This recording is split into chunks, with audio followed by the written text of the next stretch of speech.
How to change text size on iPhone. Hello guys, this is Atticus and welcome back to another tutorial video.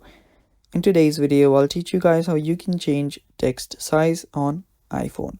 So, without any further ado, let's dive right into it. The first step here is opening up your settings. So open up your settings first, and after you open up your settings, scroll down.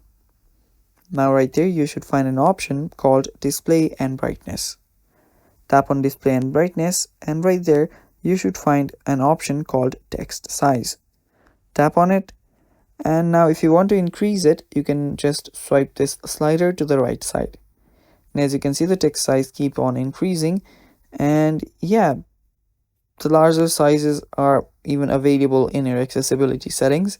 So if you want even larger text sizes, you can head over to your accessibility section. After you're on your accessibility section, you should see display and text size. Head over there, and there you'll see a larger text button as well. You can turn this on if you want even larger text sizes.